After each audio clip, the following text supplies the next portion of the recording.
Xin chào các bé. Hôm nay chúng ta sẽ đến với một câu chuyện cổ tích Việt Nam mới được mang tên là Lê Lợi. Các bé hãy lắng nghe nhé.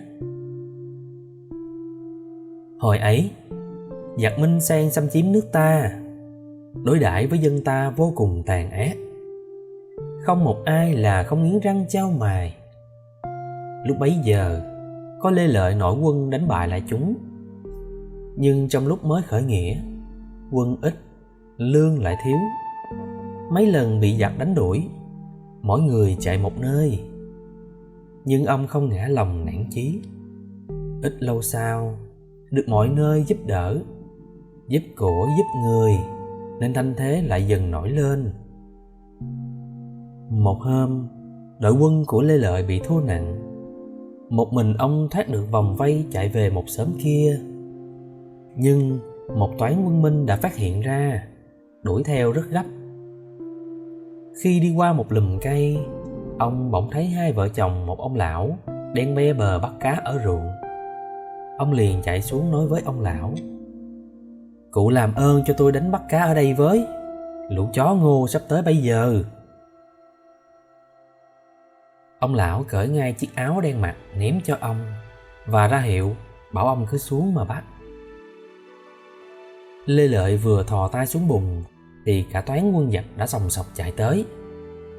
Một đứa trong bọn nhìn quanh nhìn quất rồi dừng lại bên cạnh đám ruộng. "Này, lão kia, có thấy Lê Lợi chạy qua đây không?" Ông lão lắc đầu: "Từ khi chúng tôi tét cá ở đây, chả có người nào chạy lại qua cả." Trong lúc những tên giặc khác đang lục soát bờ bụi thì Lê Lợi cũng ngẩng đầu lên nhìn theo. Ông lão quát: "Thằng bé kia, mày không bắt đi để còn về ăn cơm, nhìn ngó cái gì?" Lê Lợi biết ý, lại cúi xuống bắt cá như cũ.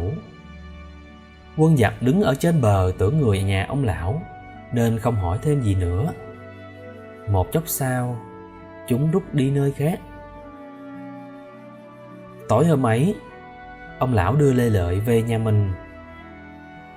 Một đám quân bị lạc chủ tướng lúc này cũng tìm được đến đây với Lê Lợi. Đây là một thôn ở gần núi, dân cư rất nghèo, thường ngày ăn uống rất kham khổ. Trong nhà ông lão có nuôi một con khỉ.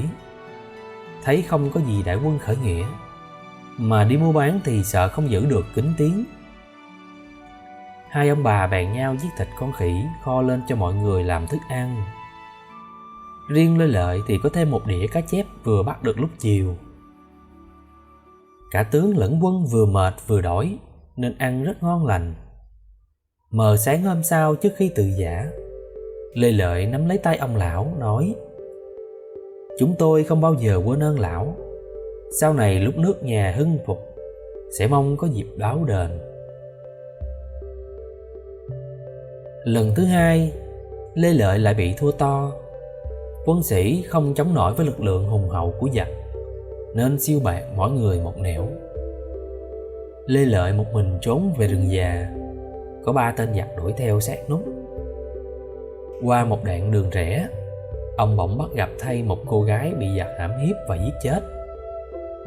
Ông vẫn còn đủ thì giờ dừng lại khấn: "Xin vong hồn nàng hãy cứu ta lúc này, ta sẽ vì nàng ra sức báo thù lúc khác." Khấn đoạn lại chạy. Nhưng bấy giờ nguy cấp quá, ông đành chui liều vào một bụi cây. Quân Minh đuổi theo đến khoảng đó thì dừng lại nhìn ngó quanh quất. Chưa biết nên tìm ngã nào, chúng xịt chó đi sục sạo. Thấy con chó cắn vang ở phía bụi có Lê Lợi nấp, chúng liền lấy giáo thọc vào bụi, đâm phải đùi ông. Lê Lợi cắn răng để khỏi phải kêu lên, và trước khi ngọn giáo rút ra, ông vẫn không quên dùng vạt áo lau máu dính ở giáo. Nhưng chó vẫn cứ nhằm bụi cây cắn inh ỏi. Lũ giặc tin chắc có người nấp trong đây, chúng toan lao giáo vào một lần nữa. Thì bỗng trong bụi nhảy vụt ra một con chồn. Chó thấy chồn lập tức đuổi theo cắn râm ran. Lũ giặc thấy vậy đánh chó và mắng: Chúng tao nuôi mày để săn người An Nam, chứ có phải săn trồn đâu. Và rồi chúng kéo nhau bỏ đi nơi khác. Nhờ thế, Lê Lợi lại được thoát nạn. Sau những ngày chiến đấu gian khổ, quân đội khởi nghĩa bắt đầu thu hết thắng lợi này đến thắng lợi khác. Quân Minh cũng tiếp tục mất hết thành nọ đến thành kia. Cuối cùng, bọn giặc phải bỏ giáp quy hàng. Lê Lợi lên ngôi vua ở Thăng Long, nhưng ông chẳng bao giờ quên những người đã cứu mình và nghĩa quân ngày trước. Ông mới sai đại thần mang một mâm vàng bạc về tận nhà hai ông bà già để tặng. Xong bấy giờ, cả hai vợ chồng đều đã chết cả. Ông bèn xây dựng một ngôi đền ở ngay trên nền nhà cũ. Hàng năm, ông bắt các quan phải tới đây làm lễ quốc tế. Cỗ cúng rất đơn giản. Chỉ có một đĩa xôi, một bát thịt khỉ và một đĩa cá chép nướng. Đúng như lúc hai vợ chồng lão dọn cỗ cho nghĩa quân ăn. Còn chỗ thay cô gái chết, ông cũng sai lập một miếu thờ, vì nghĩ rằng chỉ có hồn thiêng của nàng đã hóa thành hình chồn, đánh lạc hướng bầy chó của giặc, thì ngày ấy mình mới qua cơn hiểm nghèo. Không biết tên của nàng, ông sai gọi nàng là Hậu Quốc phu nhân, nghĩa là bà phu nhân giúp nước. Người ta cũng gọi là Hồ Ly phu nhân. Câu chuyện của chúng ta đến đây đã hết rồi.